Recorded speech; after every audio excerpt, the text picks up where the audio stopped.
Hi guys! This week here about Athena is going to be a little bit of a mixed bag. I'd like to get started installing Athena's new autopilot, or at the very least I want to figure out how to install the drive unit. I also want to figure out how to modify the bulkhead here behind me to be able to install this 32-inch TV without any kind of visible cables or wiring. I've also ordered a port light for the aft cabin that we might be able to get started installing if it shows up, because it seems like it's incredibly difficult to get things here right now. Everything is out of stock or stuck in shipping, hence the little bit of a mixed bag. This is Athena. I purchased her 5 years ago in Scotland. Since then I've been busy fixing things like rebuilding the entire deck, making structural repairs, rebuilding all of the interior, painting the top sides, and tons of other fun stuff that's documented right here on YouTube. In roughly 116 days, my fiance Ava and I are going to untie the lines and start the long journey to bring Athena from Europe to the US. Steering by hand for thousands and thousands of nautical miles doesn't really sound like all that much fun to me, and there are a couple of popular ways to avoid that. One is a wind vane, the other is an electronic autopilot. Athena came with a wind vane, a hydro vane to be exact, but there are a few parts we need to upgrade on that before we can rely on it, and because of Brexit, those parts are now a lot more expensive here in Denmark, so we're going to hold off on upgrading the wind vane until we get to the UK, which means we desperately need the new electronic autopilot. What's here on the table can be split into two categories. There is the drive unit here in this big box, which is kind of the muscles of the operation. That's what will push on the rudder to manipulate it. And then there's this smaller box here, which is kind of the controls and the brains of the operation. Fun little spoiler, the drive unit is almost guaranteed to be the most tricky part of this installation. Everything in the brain box here should be smooth sailing. This is everything from that box. There's a bunch of cables here. There's the CCU, that is the primary sensor of the React 40 mechanical autopilot system, which is what this kit is called. I believe CCU stands for Coarse Computer Unit. There's the ECU, or Electronic Control Unit. I believe this guy powers and controls the drive unit. There's this GHC20 display, which is one of the ways we'll be able to tell the autopilot where we want to go. Another way is this little wireless remote. The remote is an optional extra, but it will allow us to control the autopilot from anywhere aboard the boat, which I think sounds pretty dang cool. But let's get back to the drive unit. I've got a plan for how to mount this, but I don't know for sure that it'll actually work. And it will most likely involve a little bit of welding and some crossed fingers. This is everything that was in that box. There's the drive unit itself, there were some fasteners, this fancy looking doodad that we'll get back to in a little bit. There was a manual, and then finally this blue guy, which is a rudder position sensor. Along with all of the sensors in the CCU, the autopilot also needs to know the position of the rudder, which is, well, what the blue doohickey here does. I don't want to run the risk of damaging this little guy, so I'll leave him off of the drive unit while we figure out the installation. But the way this is going to go together is that this exciting looking doodad here is going to go into the tiller arm. The drive unit is going to go on top of that, and then the rudder position sensor is going to go at the very tippy top. Something like that. As a part of my purchasing decision, I've already read the manual for the drive unit more times than I care to explain. There are PDF versions available on Garmin's website.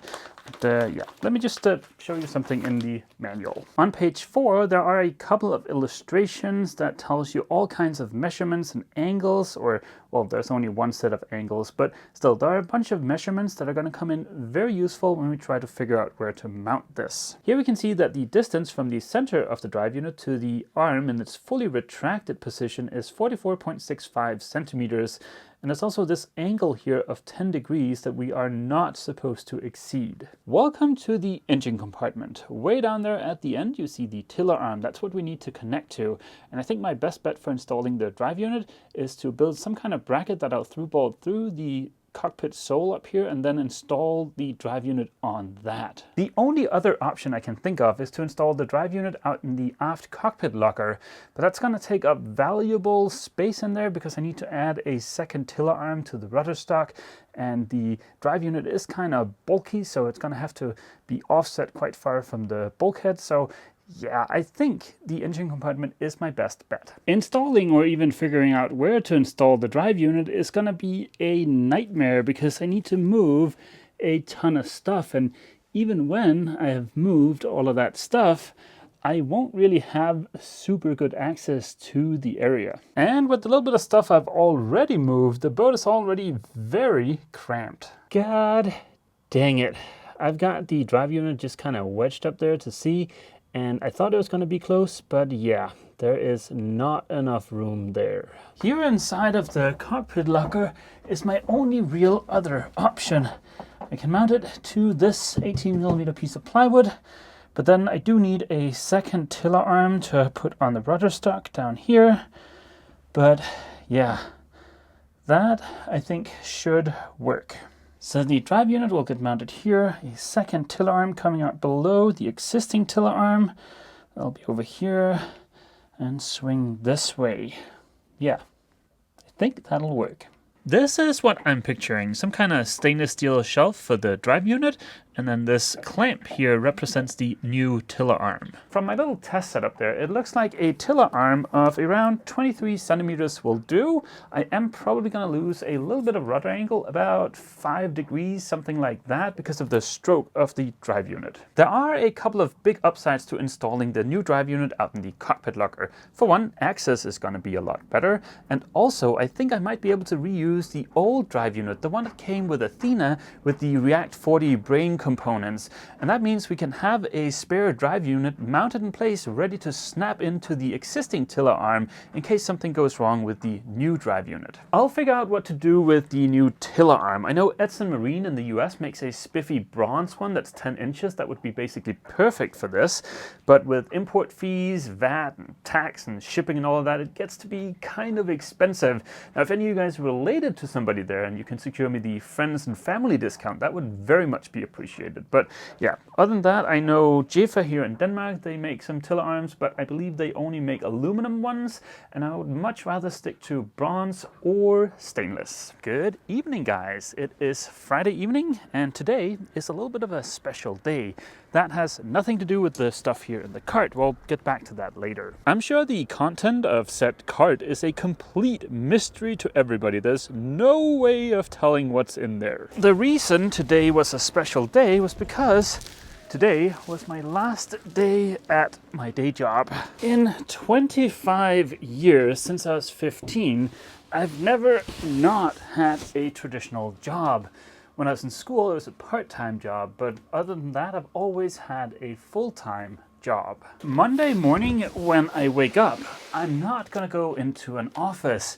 I'm just gonna roll out of bed, grab the nearest power tool and start working on Athena. It feels a little bit terrifying, it feels a little bit unreal, and it very much cements the fact that, well, in only a few months, Ava and I are going to start cruising full time, which still kind of blows my mind. And I want to take this opportunity to thank you guys, because without your support, I would not be able to do what I've done here aboard Athena and what I am currently doing. So thank you so much. I am still a little bit hamstrung in terms of stuff I can actually do this week. There's a bunch of stuff that's either stuck in shipping or just out of stock, but there are a bunch of things that are, well, a little bit less glorious that I can get started on, but stuff that still needs to get done. Like for instance, figuring out how to mount that TV I mentioned. And well, the first step is to do a little bit of sanding. This is all gonna get painted. I made this by curving some plywood and then slapping a 4 or 6mm piece of plywood on the outside of that. I used some fasteners to pull the two together, and that has resulted in some, well, shallow low spots that I want to get faired out before I start painting this.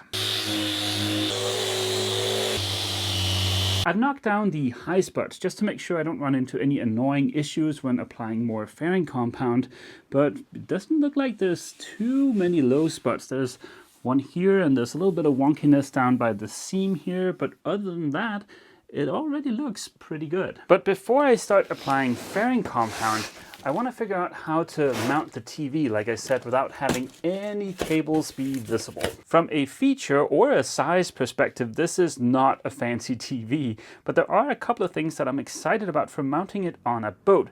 That's the fact that there are 4 threaded holes here that I can use for through bolting the TV, so it's going to be very secure.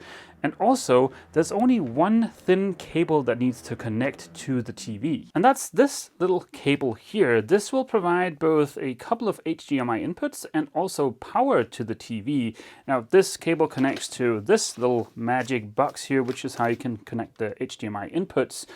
But yeah, let's figure out how to mount this. I think somewhere right around here will look good. This tells me where I need to put a hole so we can run that cable to the TV. The little box that connects to the TV I can hide here inside of the settee, so that's fine. The only challenge with this is the fact that there's nothing behind here, and I don't want the cables to be visible inside of the head. That would look weird. The vanity in the head sits a little bit lower than the hole for the TV, but if I can make some kind of little channel inside of this bulkhead to hide the cable, then it can poke out down here inside of the vanity. This is where it's slightly annoying that this is a little bit bulky, because the channel I'm gonna create inside of that bulkhead will have to accommodate this width and this thickness. The plug will require about 12 millimeters to be able to fit inside of the little channel. I've got some 4 millimeter plywood, so if I remove a chunk of, let's say, 16 millimeters from the bulkhead, I should be able to create a little channel for this. That looks pretty good. I'm not gonna lie, I'm pretty excited about having the door in between the saloon and the forward cabin where I'm living. That's some dusty business, but so far so good. I've got an opening up here. I've got a hole through the back of the bulkhead down here. I've got a little bit of a recessed area here where this piece of plywood will neatly fit. I just need to trim the top here a little bit. When this piece of plywood is glued in place and all fair so you can't see it, the cable should still be able to just slide behind there. I've just enlarged this hole here at the bottom a little bit to make it easier to fish the plug through there. And with that final modification, I think we're ready to get this glued in place. This is just a little bit of epoxy thickened with 406 to a suitable consistency. Now, I don't want to put too much in here because I don't want it to squeeze out inside of my relatively tight channel. And smush. I think I'm gonna use my newfound freedom Monday morning to sort through all of my shite here aboard the boat and move all of the stuff I don't actually need aboard the boat right now up to the workshop, because I've just spent the last couple of hours moving stuff around to be able to get to this area. Anywho, the very last thing I did yesterday was just to use a few stir sticks to wedge the cover here in place. Perfectly smooth and ready for fairing compound, but let's postpone that a few hours and continue working on this area over here behind the settee.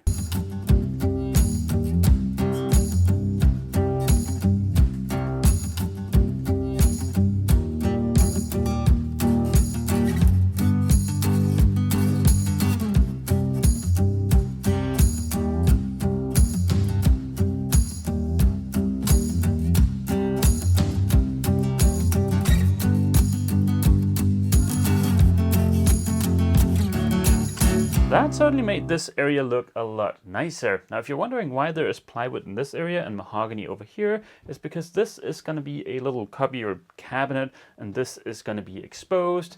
So yeah, I just need something to cover up the installation here, and I don't want to waste mahogany on that. There's some nice storage hiding in behind this piece of plywood, so I want to make little openings to get in there.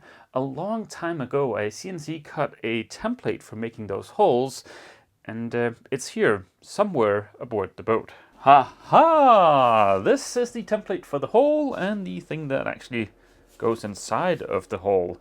Now, of course, I could just cut some holes with a jigsaw, but I'd like these to be interchangeable so that it's not like a puzzle piece in case we remove all 3. But yeah, let's get to cutting some holes.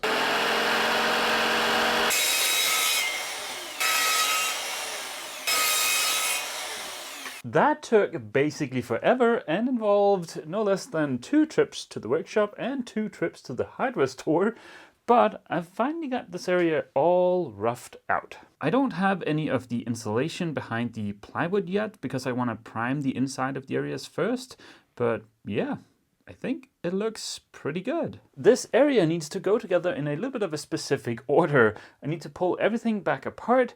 I need to prime the inside of these areas so that I can put up insulation, so that I can put up the plywood that's going to hide the insulation, and then I can put this on and then prime and paint everything. But before I start priming anything, I should finish fairing this. I ordered some all fair for fairing those little low spots. I started using that last summer when I painted the top sides, and I really liked that stuff. But it turns out it was out of stock, and it seems like there's no more all fair in all of Denmark. It's sold out everywhere. So instead, I'm gonna be resorting to the good old 407. This stuff is nowhere near as nice as All Fair or the fairing compound from the Pro Set series, but it is smaller areas and I've got a big bucket of it, so yeah, I might as well use it. There are a couple of reasons why I'm not super in love with 407. It is somewhat labor intensive to mix, which is annoying if you need a lot of it, and also I always tend to get little pinholes, which is super annoying. This is 8 pumps of West Systems 105 with the 205 fast hardener because that's what I've got. Now let's go ahead and get some of this stuff mixed in there. Ah yes, this certainly brings back fond memories. I am almost sure somebody is going to comment down below saying that the reason I get pinholes is because I don't mix the stuff thoroughly enough, or I don't get the air squeezed out of it, and I don't know what to tell you. I have tried everything I can think of, and yeah, the pinholes persist. The paint I'm gonna be using is not super glossy, so this doesn't have to be perfect, but it would be nice if it was pretty close. Ta-da! Through the magic of video editing, it is now the next day, and the fairing compound seems to have cured nicely, so I think we're ready for some oh glorious sanding. I've busted out my trusty old 150 turbo and some 40 grit paper, so let's get this done real quick.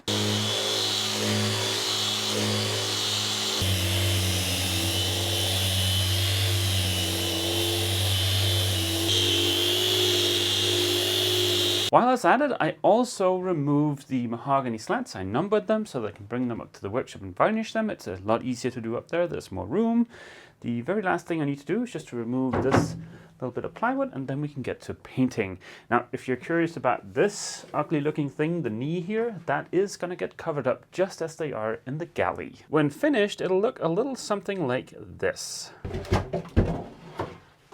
And just like that, all of this is now ready for the first coat of Interprime 820. The fumes coming off of this stuff are terrible, and that poses a little bit of a challenge because I'm living aboard the boat and I don't really have anywhere else to go. I think my best bet is to close the door to the forward cabin and tape it shut. I think that'll work, but let's find out. Let's apply some paint.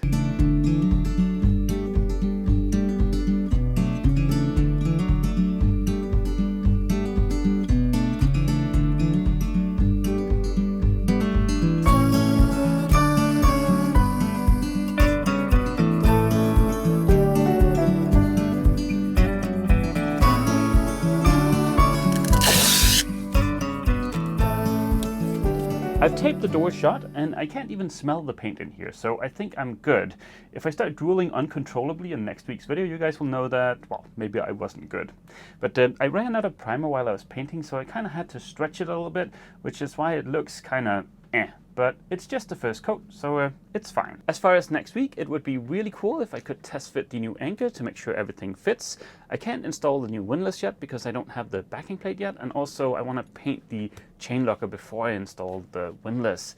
I've also got some other minor jobs here aboard Athena. It would be good to get checked off the list, and the port light for the aft cabin is supposed to show up Monday, so that's also on the to-do list for next week. But yeah, I hope to see all you guys back here aboard Athena next week for yet more DIY fun. As always, feel free to leave a comment down below, and don't forget, if you've enjoyed this video, remember to leave a like. See you!